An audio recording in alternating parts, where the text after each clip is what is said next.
कंजूसी है यहाँ पे।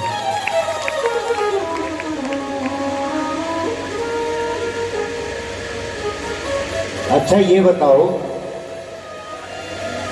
जो जो हाथ खड़े कर रहे थे वो सच बोल रहे थे या झूठ बोल रहे थे? सच बोल रहे थे ना। क्योंकि मैं आपको बताऊं, कई लोग तो इसलिए हाथ खड़ा कर देते हैं, इसको तो दिखाई नहीं होंगे, मैंने हाथ खड़ा नहीं किया तो महाराज जी क्या सोचेंगे, हमें तो दिखाई नहीं दिए, है ना। लेकिन हमेशा सच ही बोलना चाहिए। एक आदमी था, ध्यान से सुनना, अभी याद आ गई है मुझे ये बात, कि कई लोग तो झूठे भी हाथ खड़े कर देते हैं। एक आदमी था, उसकी नाक कट गई थी, उसकी नाक कट गई। अब तो जिस रास्ते से गुजरे तो लोग क्या कहते थे, नट्टे भैया राम राम, नट्टे चाचा राम राम। अब उसको बड़ा बुरा लगता था। अब आंख में कुछ हो जाए तो चश्मा पहन ले, कान में सुनाई ना दे तो किसी को पता ही नहीं चलता कि बह रहा है, सुन रहा है कि नहीं सुन रहा है ना। हर जगह को छुपा सकते हैं, लेकिन उसकी तो नाक कट गई थी। अब नाक कट गई तो वो कहाँ जाए। उसने सोचा ये तो दुनिया वाले मुझे नकटा कह कहकर परेशानी कर देंगे। तो उसने सोचा एक काम करते हैं, चलो बाबा बन जाते हैं, साधु महात्मा बन जाते हैं, फिर कोई नकटा नहीं कहेगा, सबको इज्जत करेंगे। अब वो बाबा बन गया, लेकिन अब लोग क्या कहने लगे, नट्टे बाबा राम राम, नट्टे महाराज राम राम। पीछा उसको फिर भी नहीं छूटा। जब लोग उसको नट्टे बाबा कहते थे तो कुछ समझदार लोग आते थे और कहते थे महाराज जी हैं, ऐसे नहीं कहा करते नट्टे बाबा, गलत बात है ये। वो औरों को तो समझाते थे, लेकिन बाद में अकेले में जाके कहते थे, ये बताओ महाराज आपकी नाक कैसे कट गई। वो खुद ही पूछते थे जाके। अब वो नकटा आदमी परेशान हो गया। उसने एक युक्ति निकाली दिमाग से। एक जब आदमी ने, एक व्यक्ति ने पूछा कि बाबा आपकी नाक कैसे कट गई, तो पता है उसने क्या कहा, ये बड़े राज की बात है, अकेले में बताऊंगा तुम्हें। अकेले में उस आदमी को बैठाया और वो नकटा आदमी उससे कहने लगा एक दिन भगवान ने मुझे रात्रि में दर्शन दिए और भगवान ने मुझसे कहा कि बता मेरे भक्त तू मेरे लिए क्या कर सकता है। तो सपने में मैंने भगवान से कहा, प्रभु मैं आपके लिए जान दे सकता हूँ, सर कटा सकता हूँ। तो भगवान ने मुझसे कहा सर कटाने की जरूरत नहीं है, तू बस अपनी नाक कटा दो, तू बस अपनी नाक कटा दो। और तू अगर नाक कटा देगा तो हर पल मैं तुम्हारे सामने प्रस्तुत रहूंगा, तुझे नजर आऊंगा, दिखूंगा। तो मैंने कहा प्रभु इसमें कौन सी बड़ी बात है, और मैंने अपनी नाक खुद ही काट दी। तो जो सुन रहा था आदमी तो कहने लगा, तो तुम्हें भगवान दिखाई देते हैं? कहने लगा बिल्कुल दिखाई देते हैं, ये रहे सामने, मुझे भगवान तो नजर आ रहे हैं। और भगवान ने एक बात और कही थी कि जो भी नाक कटवा देगा मैं उसको भी नजर आऊंगा। तो दूसरा आदमी कहने लगा, तो यदि मैं नाक कटवा दूंगा तो क्या भगवान मुझे भी दिखेंगे? तो कहने लगा अरे क्यों नाक कटवाते हो? कहने लगा नहीं, भगवान मिल जाएंगे, नाक जाए तो जाए। तो उसने भी नाक अपनी कटवा दी। दूसरे आदमी ने भी अपनी नाक कटवा दी।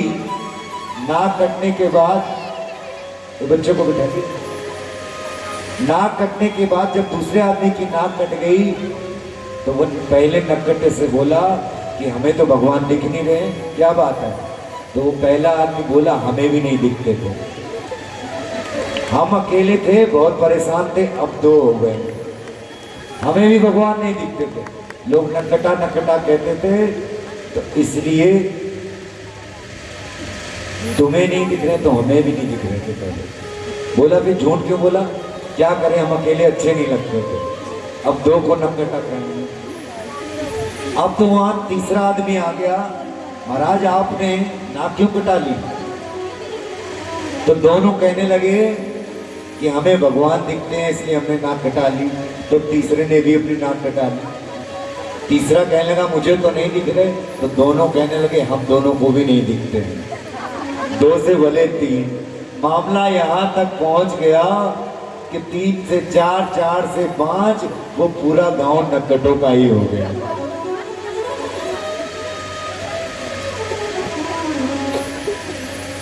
पूरा गांव नक्कटों का हो गया।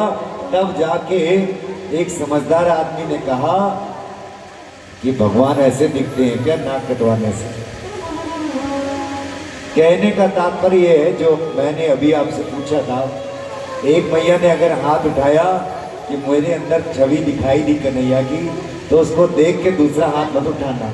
यदि सच्चे भगवान के दर्शन हुए हैं तो वही बताना, क्योंकि पाखंड बहुत चल रहा है आजकल। आपने अगर कहा कि मुझे माता रानी दिखती है और सामने वाली ने भी कह दिया, तो पाखंड इतनी तेजी से फैलता है आजकल कि लोग आपको भगवान बनाना आरंभ करते हैं।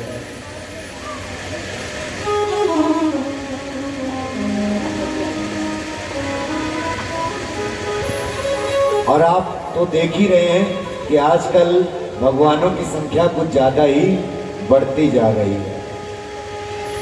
बड़ी सुंदर बात लिखी है कवि ने, ध्यान से सुनिए।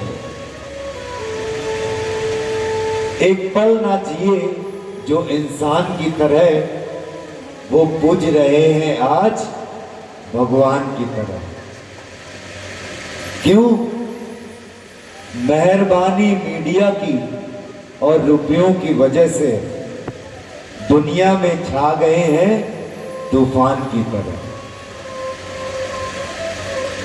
उपदेश दे रहे हैं औरों को शांति का और आपस में लड़ रहे हैं पहलवान की तरह। और आजकल फूलों से खिलते मिलते नहीं संत, सूरदास, मीरा, तुलसी और मेरे श्याम की तरह। और क्या हो रहा है कलयुग में? और भक्ति त्याग हरि की धनियों के हाथ में साधु भी बिक रहे हैं सामान की तरह। आजकल तो कलयुग चल रहा है,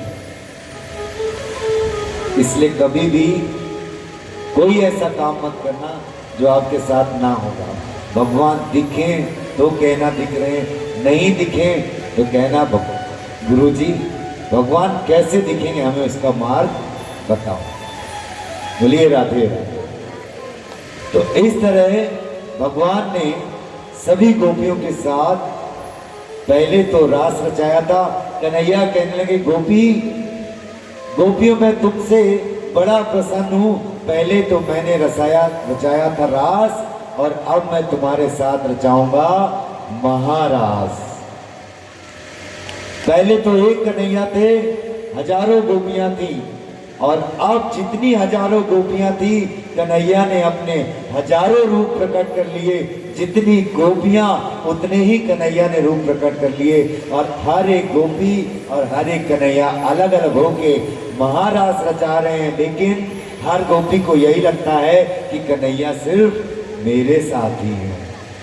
और जब महारास रचाना आरंभ किया तो महाराज की खबर पहुंच गई कैलाशपति के पास, भोले भंडारी के पास, और पार्वती मैया से बोले कि पार्वती आज मेरे कन्हैया, मेरे राम कन्हैया बन के रास रचा रहे हैं, महारास कर रहे हैं, और ऐसा हो सकता है कि मैं नहीं जाऊं, मैं भी महारास में जरूर जाऊंगा। तो क्या बोले भोले भंडारी, क्या बोले पार्वती जी से?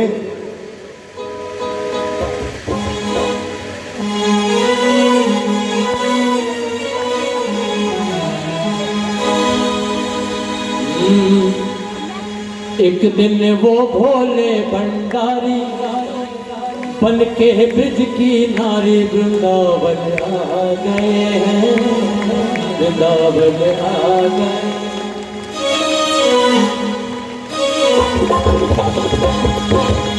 एक दिन वो भोले भंडारी, दिन वो भोले भंडारी बन के ब्रज की नारी वृंदावन आ गए हैं, वृंदावन आ गए हैं। पार्वती जी बना के हारी, पार्वती जी बना के हारी, ना माने त्रिपुरारी वृंदावन आ गए हैं। एक बात बताइए, कन्हैया ने गोपियों के साथ रास भी रचा लिया और महाराज की अब कर रहे हैं, तो आप गोपी हो या नहीं हो? कौन कौन गोपी है हाथ खड़ा कीजिए। मतलब कई तो हाथ भी खड़ा नहीं कर रही है कि हम गोपी हैं ही नहीं। मैं यहाँ से सब देख रहा हूँ। अरे कैसी गोपी हो, कन्हैया आपके बीच में प्रकट हुए हैं और क्या बैठ के रास रचाओगी? कन्हैया भी कहेंगे कैसी गोपियां हैं हमारी, हम आए हैं रास रचाने और भोले बाबा तक आने को तैयार है और आप लोग रास नहीं नचा रहे हो। बताओ।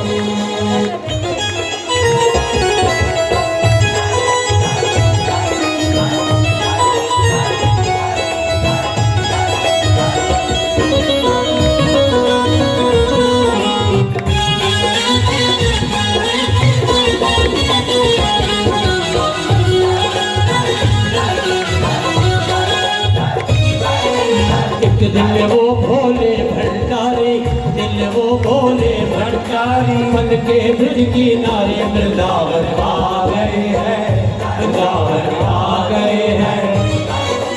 पार्वती भी मना के हारी, पार्वती जी मना के हारी, ना माने त्रिपुरारी वृंदावन आ गए हैं, वृंदावन आ गए हैं।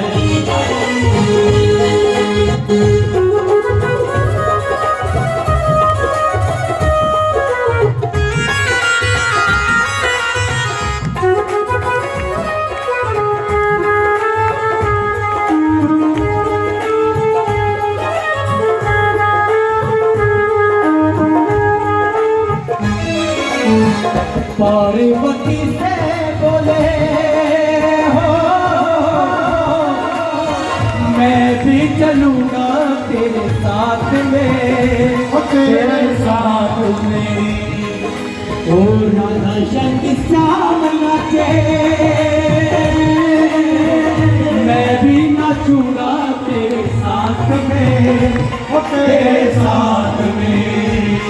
रास रचेगा ब्रज में भाई, रास रचेगा ब्रज में